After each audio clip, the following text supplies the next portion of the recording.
Alrighty guys, welcome into the channel. Today I want to explore my preferred way of manual chopping in the MPC and talk a little bit about how manual chopping and the definition and the approaches of that they kind of vary. There's different ways, and I think it's due to the evolution of MPCs and the features that it gives us.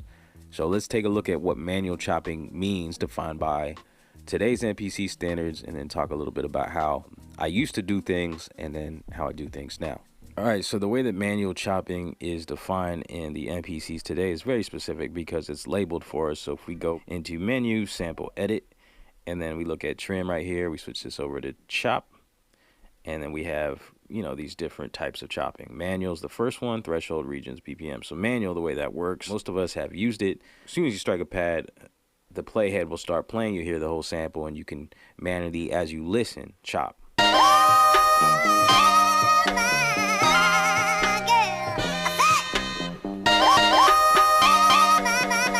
So this is very good. I'm gonna clear this so that I can move on, and talk about how I used to chop. My first MPC was the MPC 1000. I've used the 2500, and I've used those with like JJOS, and recently I had picked up an MPC 1000 again, and I was exploring like the auto chop, and it's something different. They have like a chop with regions, and it really brought back to my memory how much I just didn't vibe with the way that worked. And so because of that reason, I used to do a form of manual chopping, but the manual chopping would happen outside the MPC before it entered it. So I would manually chop it by chopping the record. So I would play the record and then hear a couple beats, record in, start the endpoint, like hit the start and end point manually as I'm recording in, and then assign that to a pad. Then bring back the record and then listen for that first chop. And then once that queues up, then I hear the next one and then I record that. So really, I would only be recording in the parts that I need and no excess. So today, I kind of use a form of this, but I will sample in maybe a loop and then put that on a pad. So let's take a look at my preferred way of chopping manually in the MPC today. In these MPCs, the MPC Live specifically, is to chop within the program edit, right? So I usually assign my sample. I'll have like a loop up here, a longer file. And then I'll use this to copy to different pads and then chop and set different start points for each pad. But a few things that I might want to do prior to that is change some pad parameters. So for example, I'll go to global, mute group. I'll set this to a mute group. And the reason for that is a cool thing about the MPC. When you copy pads, it copies the pad information, not just the sample. Not all samplers work this way. Like I've used the SP44 Mark II.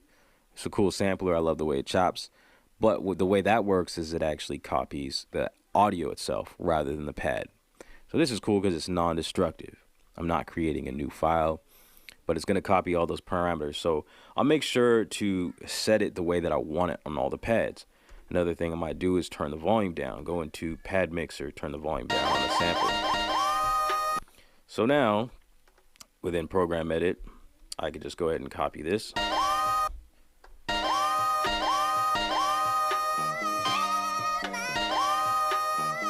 And now I can start.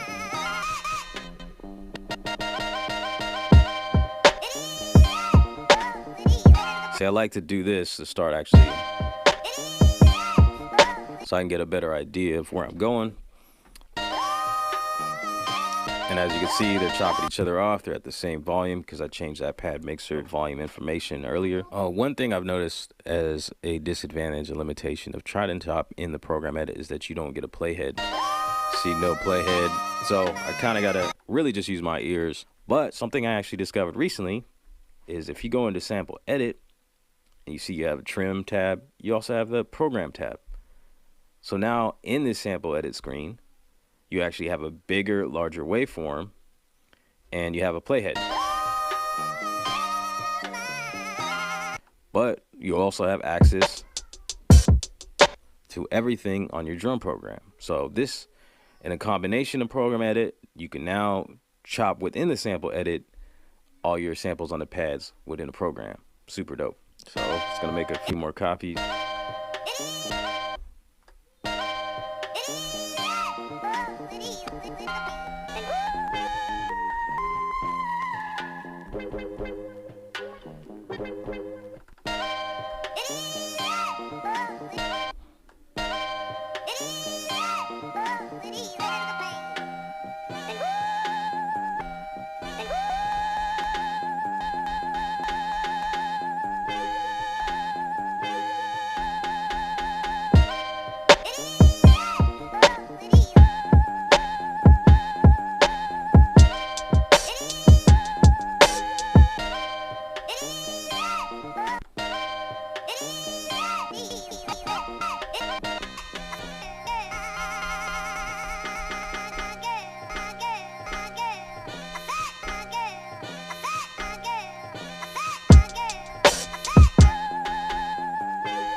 So now that I got an idea, I'll go ahead and lay my chops down.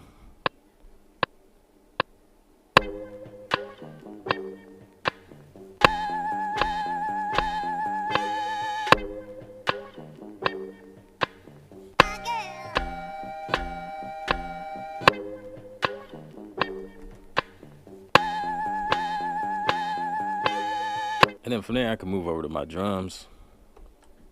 And I could do kick by kick,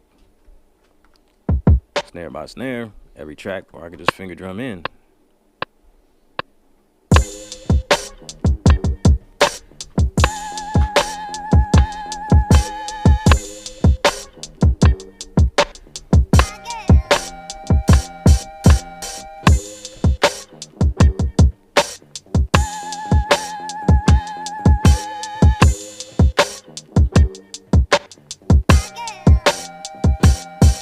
So there it is. That's the video. If you appreciate it, if you found some value in it, please give it a thumbs up. That's the best way you can support the channel. It's absolutely free. Any other monetary ways, links are in the description. I appreciate y'all. God bless. Till next time. Success is not a destination. It's a movement. So keep on moving.